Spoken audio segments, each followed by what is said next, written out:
와이프, 아내랑 그 마음에 대한 이야기들을 좀 많이 하고 있습니다. 건강도 중요한데 어디서부터 건강해야 되는지에 대한 이야기들을 좀 주로 많이 하고 있는데, 와이프가 최근에 좀 우울하다라고 얘기를 하고 건강에 대한 이야기들을 하면서 저도 이런저런 같이 생각들과 운동과 뭐 여러 가지 것들을 지금 이야기하고 좀 해보려고 노력하고 있습니다. 오늘 여러분들하고 이제 하려고 하는 말씀은 우리의 마음이 어디에서부터 무너지면 문제가 생기게 될까에 대한 이야기입니다.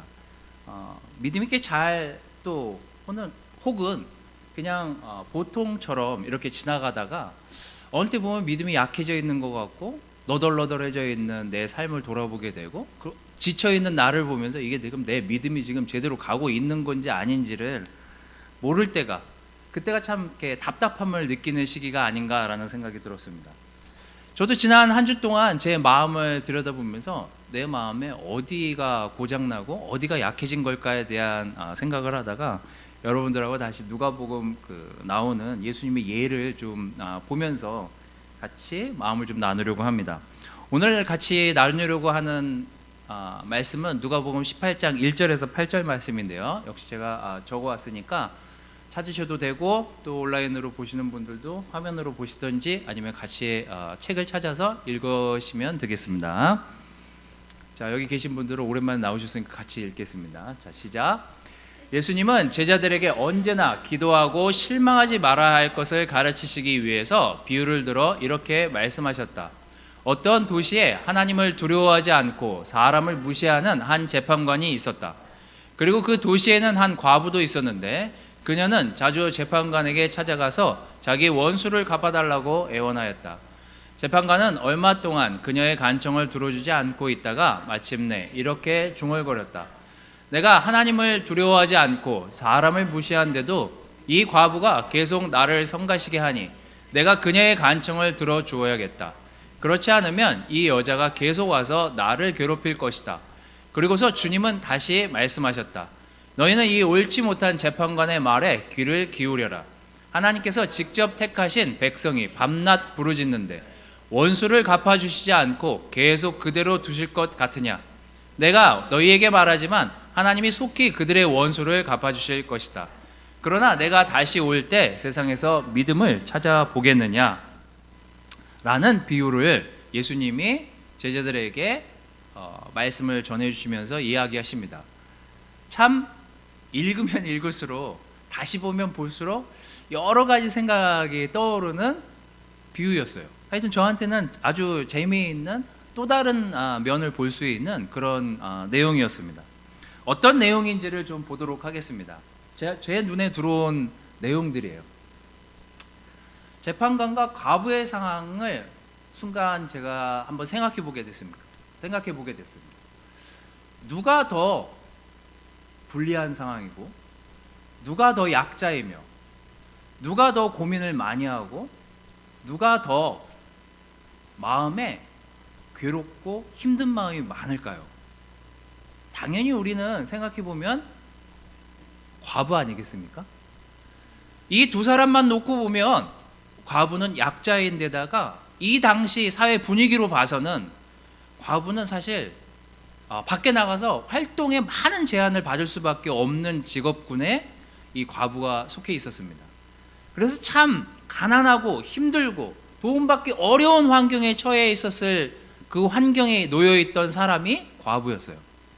반면에 그 당시 재판관이라고 하면 유대인 공의회나 그 당시에 좀 명망 있는 사람들, 또 가문에서 좀 위촉을 받은 사람들이 모여가지고 판결을 내리는 그런 공의회에서 재판관 역할을 하는, 그냥 지금도 그렇지만 고위직에다가 별반 문제 없이 살만할 것 같은 그런 재판관이 이 비유에 나오게 되죠. 근데 제가 재판관을 생각해 보게 됐어요.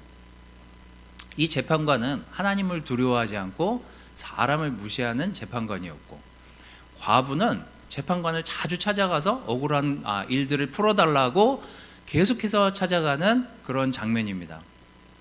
제가 지난주에 문득 이런 생각이 들었어요. 그 재판관이 진짜 정말 잘못된 사람이네, 이런 생각이 좀 들었어요. 생각을 해보십시오. 재판관이 제가 볼 때는 정상이 아니에요. 재판관이 하는 일이 뭡니까? 사람을 돕는 거 아니에요? 억울함을 풀어주고 사람을 도와주면서 억울한 마음을 가지고 오는 사람들이 왜 억울한지, 혹은 이 사람이 잘했는지 잘못했는지를 판단해야 되는 사람인데, 근데 예수님이 비유를 들 때 비유에는 사람을 무시하는 사람이에요. 재판관으로서 기본 자질이 안 되는 사람이 재판관인 거예요.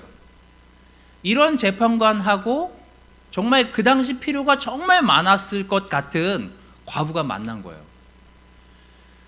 여기는 하나님을 두려워하지 않고 사람을 무시하는 재판관이라고 하지만, 제가 봤을 때는 그냥 안하무인, 그냥 자기만, 그냥 자기 좋은 거, 자기 하고 싶은 대로만 판결을 내리는 그런 사람이 아니었을까라는 생각이 이렇게 들었던 그 재판관의 그냥 한 문장에 나오는 내용이지만, 제가 든 그 재판관에 대한 생각은 재판관으로서는 자질이 좀 떨어지는 사람이 아니었을까, 이런 생각이 좀 많이 들었습니다. 영어 성경 그 NIV 성경에는요, 그 첫째 구절에 예수님이 제자들에게 기도를 하면서 실망하지 말아야 될 것들을 가르치셨다고 하는데, 영어 성경에는 실망이 아니라 포기하지 않을 것을 가르쳤다, 이렇게 표현이 되어 있습니다. 그 장면을 그 구절을 좀 영어 성경으로 좀 보도록 하겠습니다. 제가 이제 세 개의 영어 성경 구절을 찾아왔는데요. 우리가 지금 읽은 현대인의 성경에는 저는 이제 이 구절이 더 마음에 들어요. 언제나 기도하고 실망하지 말아야 할 것을 가르치기 위해서 지금 이 비유를 든다라고 말씀하시면서 이 재판관과 과부의 이야기를 하십니다. 영어 성경에는 pray and not give up, 이렇게 기도하면서 포기하지 말 것을 가르치기 위해서 이렇게 하셨다라고 얘기하고요. 개역개정, 그 다음에 새번역 성경, 요거를 번역한 영어 성경 NASB에서는 lose heart, 마음을 잃어버리지 않기를 위해, 그런 것들을 가르치기 위해서 이 비유를 든다. 마음을 잃어버리지 않기 위해서. 제가 찾은 주석의 원래 헬라어 성경 버전에는 이제 초기에 쓰여진 성경에는 이렇게 기록을 하고 있습니다. 약해지거나 물러나지 말아라. 네가 어떤 상황이 있든지 약해지지 말라고. 어떤 문제에 봉착했든지 물러나지 않고 약해지지 않는 마음으로 기도하기를 바라는 마음에서 이 비유를 든다, 이렇게 기록을 하고 있습니다. 자, 실망. 제가 아까 서두에 여러분들에게 무엇이 우리의 믿음을 흔들리게 하고 약하게 할까, 무엇이 우리의 믿음을 무너뜨릴까를 제가 생각해 보게 되면, 결국은 실망하는 마음이 우리에게 클 때, 어떤 상황들을 보고 어떤 문제들에 봉착하고 어떤 사람과의 관계에서 어려움을 겪게 될 때, 그때 믿음이 무너지잖아요. 믿음이 약해지고. 자, 그 실망, 낙심하는 그 마음이 어디에서 올까? 그 믿음이 결국은, 그 실망이라는 것이 결국은 우리의 믿음을 갉아먹고 떨어뜨리는구나 라는 것이 제가 지난주에 이 구절을 다시 읽으면서 든 생각이었습니다. 목사가 왜 저래? 효종 목사가 왜 이렇게 거룩해 보이질 않아? 사람이 이렇게 웃기기만 해. 실없어 보여. 실망했네. 이러면 이제 믿음이 약해지기 시작하는 거죠. 교회가 왜 이래? 사람들이 왜 이래? 바이블톡이 왜 이래? 가족이 왜 이래? 남편이 왜 이래? 아내가 왜 이래? 자식이 왜 이래? 실망하게 되면 그때 믿음이 약해지고 흔들리기 시작합니다. 결국 실망이라는 것이 우리의 믿음을 흐리게 만들죠. 믿음이 약해지면 문제가 생기는 게 뭐예요? 의욕도 없어져요. 감정도 약해지고요. 모든 믿음의 삶에 있는 근간을 흔드는, 그게 뭘까 생각해 보니까 그게 실망이었어요. 여러분 한번 상처 받으신 때를 기억해 보십시오. 상처 받아보면은요, 방어적이 되거나 말하고 싶지 않거나 만나고 싶지 않거나 대화하고 싶지 않거나, 그죠? 부정적인 마음이 마음에서 더 커지게 되면 그 마음을 추스리는데 상당한 시간을 필요로 합니다. 이게 어디서 올까? 제가 이렇게 지난주 이렇게 곰곰이 재판관하고 이 과부의 이 상황을 보면, 과부는 그런 사람을 무시하고 사람을 본체만치 하고 정말 도와줘야 될 사람을 찾아가서 자기가 지금 억울한 걸 얘기했는데 저렇게 날 무시해? 가뜩이나 무시당하는 인생인데 재판관까지 날 무시해? 너무 힘들었을 것 같아요. 만약에 그때 내가 과부였다면 그 재판관에게 실망하지 않았을까? 내가 바라던 재판관은 저런 재판관이 아닌데 의로운 재판관이어야 되는데, 정의로운 재판관이고 약한 사람을 도와줘야 되는 재판관인데 왜 저러지? 실망이네 라고 하면서 이 재판관과의 관계에서 마음이 멀어지지 않았을까? 그냥 제 스스로 저를 돌아보면서 내가 과부였으면 정말 힘들었겠다라는 생각이 들었습니다. 이 실망이라는 것이 해결되지 않으면요, 이 믿음이 멈춰버리게 되죠. 제가 이렇게 예전에 저희 결혼 초창기에, 우리 결혼을 앞둔 커플도 있지만 제가 커플들한테 늘 만나면 얘기하는 게, 저도 좋아라 생각하고 아내도 좋아라 저를 사랑했기 때문에 결혼하지 않았겠습니까? 여기 뭐 결혼하신 분들 다 경험해 보셨겠지만, 그래서 내가 와이프한테 내가 도대체 어디가 그렇게 좋았냐 뭐 이런 거 물어보면은 막 너무 유머스러웠다, 너무 이렇게 활동적이고 운동도 잘하고 너무 재밌었다, 너무 여유로워 보이고. 근데 이제 결혼하고 나서 좀 시간이 좀 지나고 나면 그 좋았던 것들에 대한 실망이 이제 떠오르는 거죠. 사람이 너무 실없어 보이고 말씀도 제대로 안 보는 것 같고 아침마다 이렇게 나를 보면서 불안하고, 저희 와이프가 아침마다 불안했대요. 성경을 처음부터 안 보는 저를 보면서 아침에 일어나면은 성경을 읽고 기도해야 되는데 결혼 초창기에 그런 게 너무 불안했다는 거예요. 그게 뭐예요? 저를 보면서 실망하면 그때부터 저가 싫어지는 거죠. 물론 싫다는 얘기는 안 했어요, 저희 아내가. 하지만 내가 누군가를 보면서, 아내를 보면서, 아이들을 보면서, 우리 가족을 보면서 실망하면 사실 믿음이 흔들리거든요. 그래서 실망이 원활하게 해결되지 않으면, 내 실망한 마음이 원활하게 해결되지 않으면 믿음은 성장할 수가 없습니다. 믿음은 자랄 수가 없어요. 실망은 가장 크게 우리가 봐야 될 부분입니다. 자, 그러면 이 실망, 내가 낙심했던 그 마음들을 어떻게 회복할 수 있을까를 제가 좀 돌아보게 됐죠. 내가 누군가로부터 실망했을 때, 또 어떤 상황으로부터 실망했을 때, 어떤 일들로부터 낙심했을 때 내 마음을 내가 어떻게 추스릴 수 있을까에 대한 생각들을 지난주에 해보면서, 하나님 저에게 답을 주십시오 라고 하면서 든 생각이 이런 거예요. 첫 번째, 내가 너무 기대치가 높았구나, 적절한 기대를 하지 않았구나 라는 생각이 들었습니다.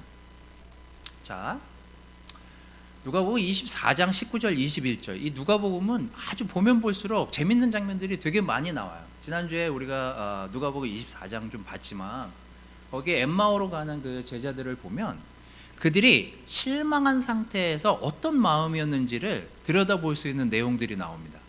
누가복음 24장 19절에서 21절 말씀은 이렇게 기록하고 있습니다. 그래서 예수님이 무슨 일이냐 하고 다시 물으시자 그들은 이렇게 대답합니다. 나사렛 예수님에 대한 일입니다. 그분은 하나님과 모든 백성들 앞에서 행동이나 말씀에 능력 있는 예언자였습니다. 그런데 대제사장들과 우리 지도자들이 그분을 넘겨주어 사형 선고를 받게 하고 십자가에 못 박았습니다. 우리는 그분이 이스라엘을 구해주실 분이라고 잔뜩 기대했었는데 말입니다. 이게 예수님이 함께 엠마오로 가는 그 제자들한테 물어봤더니 한 얘기예요. 제자들이 뭐예요? 이 제자들의 기대와 예수님의 기대가 달랐어요. 이들이 기대했던 게 뭐예요? 저기 나오잖아요. 우리는 그분이 이스라엘을 구해주실 분이라고 잔뜩 기대했었는데 너무 허무하게 돌아가셨어요. 아니 어떻게 그렇게 죽을 수 있죠? 실망했어요. 그래서 어떻게 돼요? 그래서 본업을 찾아서 다시 그냥 업으로 살려고요. 그냥 원래 저 하던 거 하려고요. 이제 실망해가지고 이제 희망도 없어요.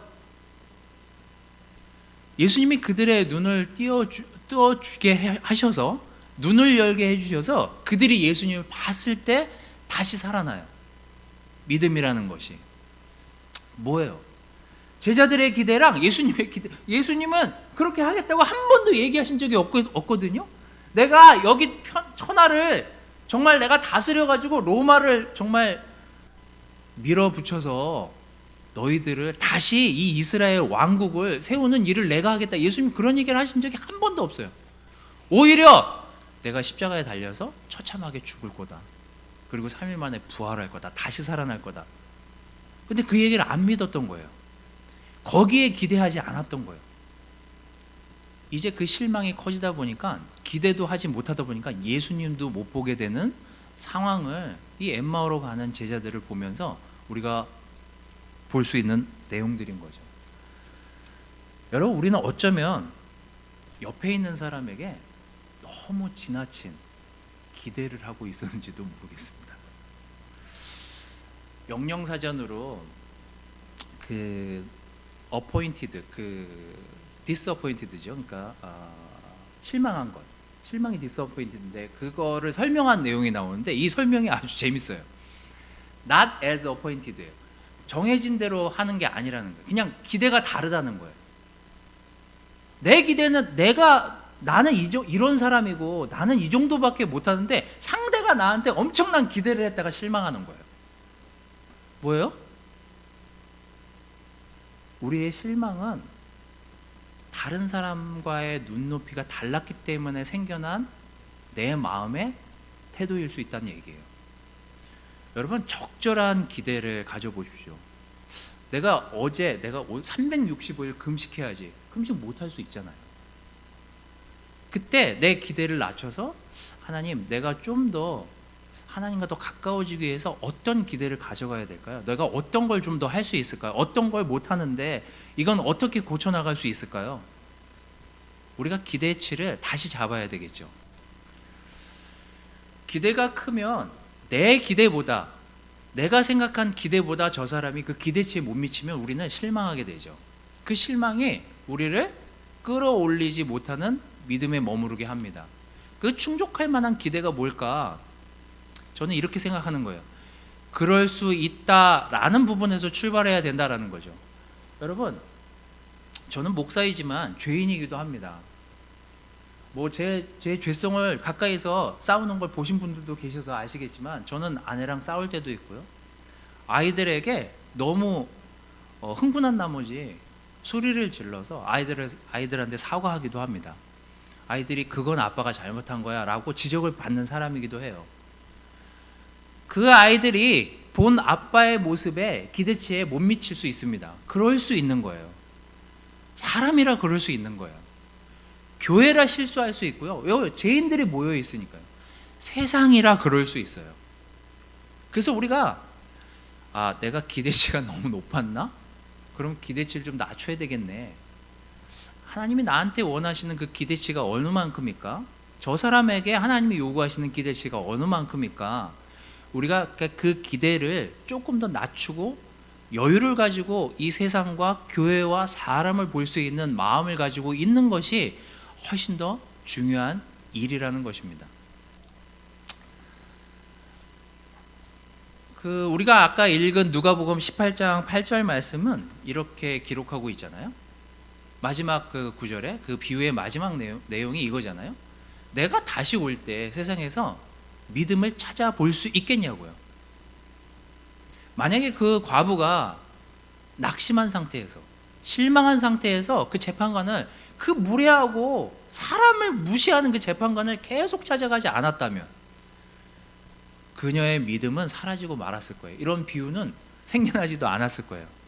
근데 그 재판관이 이 과부의 소원을 들어주게 되잖아요. 결론은 그거잖아요. 믿음을 찾아보려면 우리가 기대치가 높았다가 그 기대에서 무너졌다면 기대치를 좀 낮춘 상태에서 다시 시작하는 그 마음가짐, 그 마음의 태도가 필요하다는 것입니다. 자, 두 번째는 이게 끝이 아닐 거야 라고 생각하는 그 마음의 자세가 너무 필요하다는 생각이 들었습니다. 뭐가 어떤 상황이 벌어지면 에이, 이럴 줄 알았어. 이렇게 끝날 줄 알았어. 이렇게 결정될 줄 알았어. 이렇게 결말이 날 줄 알았어. 이게 사람을 엄청 또 실망시키거든요. 근데 성경이 여러분 잘 읽어보시면 참 재밌는 게 성경은 끝이 아니에요. 제가 지난주인가요? 지지난주인가에 말씀할 때 얘기했지만 성경은 살아있다라는 것에 포인트가 있지 죽어있는 것에 포인트가 아니에요. 예수님이 죽었다가 살아나셨잖아요. 너희가 지금은 약해져 있지만 다시 살아날 것에 대한 이야기잖아요. 성경은 희망에 대한 이야기거든요. 거기서 끝난다는 게 아니에요. 우리가 가지고 있는 희망이 뭐예요? 이 삶에서의 끝이 아니다라고 가르치는 게 말씀이고 예수님이 우리에게 전달하신 내용이잖아요. 우리가 살면서 지금 일어나고 있는 어떤 상황들에 대한 결말이 그게 끝이 아니다라고 생각하는 마음의 태도가 중요합니다. 자, 예레미야, 우리가 두 달 전에 예레미야서를 봤을 때 예레미야서에 이렇게 나오잖아요. 나라가 멸망하고 포로로 잡혀가는 그 상황들을 맞닥뜨리면서 다 까먹어요. 하나님이 그들을 어떻게 인도하셨을지, 또 어디로 데리고 가실지, 어디로 인도하실지에 대한 그 희망은 다 까먹어요. 그리고 예레미야 18장에서 이렇게 얘기하잖아요. 그러므로 이제 너는 유다와 이스라엘 백성에게 나 여호와가 이렇게 말한다고 일러라. 보라, 내가 너희에게 재앙을 내려 너희를 벌하려고 한다. 그러므로 너희는 모두 악한 길에서 돌아서고 너희 태도와 행실을 바르게 고쳐라. 그랬더니 그들이 가지고 있는 태도는 뭐였냐면 이제 끝났다. 이제 우린 멸망했고 포로로 끌려가는데 우리가 하나님 따라가야 무슨 소용이 있니? 다 소용없는 일이다. 그냥 우리 계획대로 진행할 것이며 각자 우리 마음의 약한 고집대로 하겠다 하고 그렇게 대답할 거라고. 걔네들이 아까 엠마오 마을로 가는 그 제자들하고 별반 다를 바 없습니다. 이게 한번 실망하고 낙심하면 그게 끝이라고 생각하기 때문에 이게 일어나기가 힘든 거예요. 그래서 우리가 가져야 될 태도가 뭐냐? 지금 일어나고 지금 맞닥뜨린 상황이 어려운데 그게 끝이 아닐 거라는 믿음이 필요한 거죠. 이게 지금 어느 단계에 내가 처해져 있고 이 처한 상황이 언제 해결될지 모르겠지만 하나님이 나에게 주신 희망은 이게 끝이 아니다 라는 그 희망이에요. 그래서 여러분 예레미야 애가 그 3장 21절 22절 제가 그 예레미야 애가 3장을 좋아하는 이유가 참 구구절절 이 예레미야의 이 희망적인 마음이 느껴져서 사실 더 격려가 되고 기분이 좋아지는 내용이에요. 참 슬픈 내용이긴 한데 예레미야가 슬픔을 이렇게 감당하면서 쓴 말씀이긴 하지만 참 읽어보면 읽어볼수록 되게 구구절절 격려가 되는 구절입니다. 다시 한번 제가 읽어드리겠습니다. 내 영혼이 평안을 빼앗겼으니 내가 행복을 잊어버렸구나. 그래서 나는 말하였다. 내 힘이 쇠약해졌고 여호와에 대한 내 희망이 사라지고 말았다. 내가 당하는 쓰라린 고통과 역경을 나는 기억하고 있다. 내가 이것을 생각하면 낙심도 되지만 한편으로 생각해보면 오히려 희망이 있다. 여호와의 크신 사랑 때문에 우리가 소멸하지 않았으니 그의 자비가 영원하구나. 이것이 아침마다 새로우니 주는 정말 신실하신 분이십니다. 여기 예레미야가 가져갔던 희망은 무엇이었습니까? 내가 나라가 멸망했고 내가 가지고 있는 것들을 뺏겼고 내 가족을 잃었고 내 주위의 친한 사람들을 잃었지만 하나님의 크신 사랑이 소멸되지 않았으니 언젠가 하나님이 나에게 새로운 희망을 주실 거야가 끝이잖아요.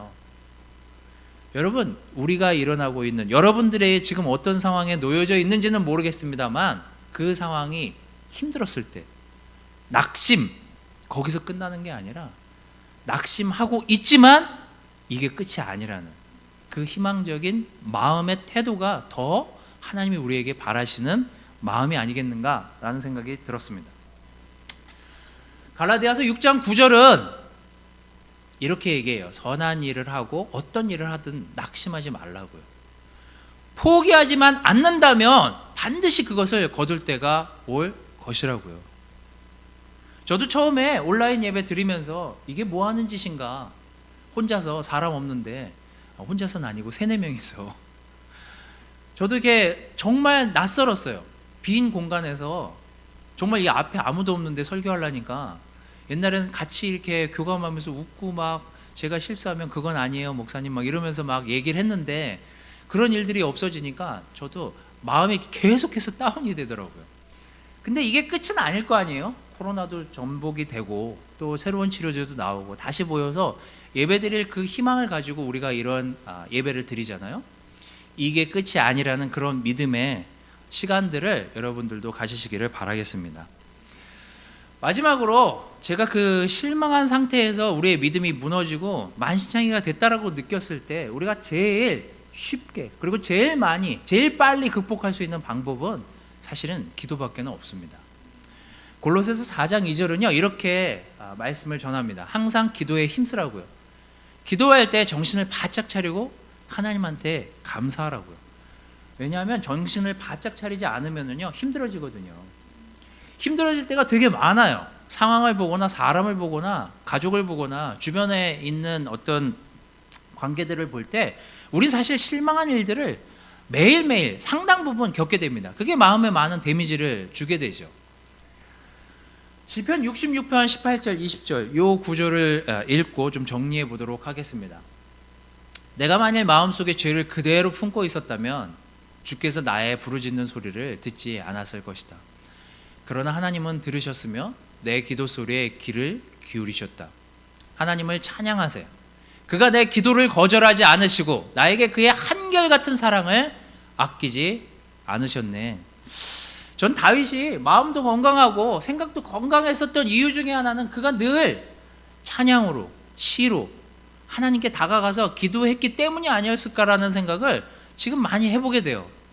그가 굉장히 많은 어려운 상황들을 겪으면서 어떻게 그 긴 시간 왕으로서 또 어떤 남편으로서 어떤 한 인간으로서 죄인으로서 어떻게 그 시간들을 극복해 나갈 수 있었을까를 생각해 보면 사실은 그의 키는 기도였다라는 생각을 지울 수가 없습니다.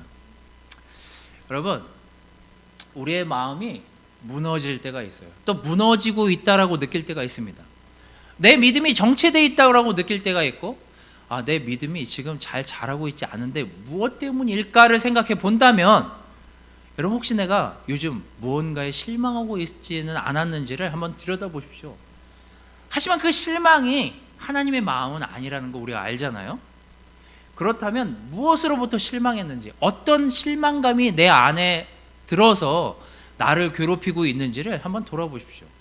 그리고 다시 그 사람에게든 그 관계에서든 적절한 기대를 가지시기를 다시 한번 생각해 보시고 시도해 보시기를 바라겠습니다. 그리고 이게 끝이 아니라는 믿음, 희망은 예수님이 우리에게 허락하신 이 땅에서의 희망이에요.